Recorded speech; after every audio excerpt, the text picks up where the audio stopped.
In this tutorial, I'm going to show you how to add the reverse video effect using Kdenlive video editor. Get the fuck up!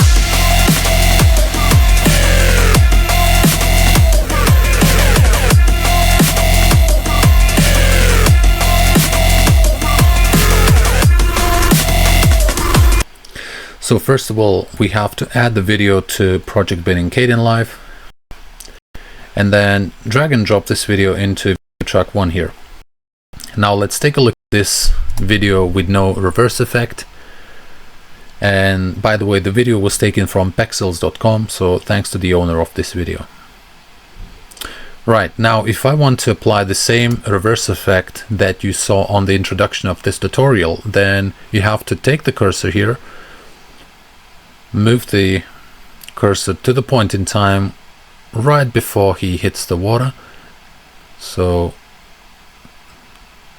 around this point in time, then select the scissors, navigate over the video here and split the clip, then select the tool again, and now what you want to do is move this second part of the video a bit further away in time because we will need it at the end of the video editing. Then right click on this first part of the video, click copy, right click here on video track and then paste it. Okay, now we have the same video copied here. So then right click on this second copy and click on change speed and then select reverse clip. Click OK, and now we should see the same video going in reverse. Okay, the video is a bit choppy because it takes quite a bit of processing power, but what you want to do here is move the cursor to the point in time where the man hits the floor, so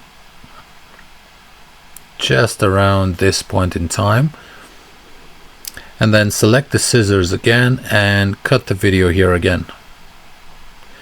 Select the tool, then you can delete this bit that we don't need, and right now you can see we have this bit in reverse.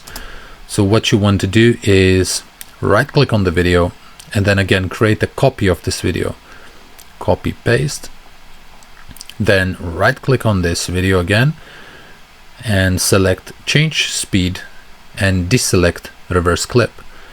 Click OK, and now we have 3 pieces here. So one goes forward, then we have this bit in reverse, and then we have the final bit here that goes forward again. So he's about to go back and hit the floor, and then the video goes back.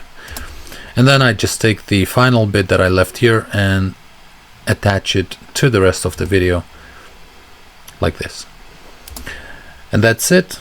Then if you want to see the full result without choppy bit, just go on to the project, click on render. In render project here at the bottom left, click on render to file, and then once the rendering is complete, you should be able to see the same video with the same effect that you saw on the introduction of this tutorial. So I hope this was useful, guys, and please don't forget to like and subscribe. See you in the next video.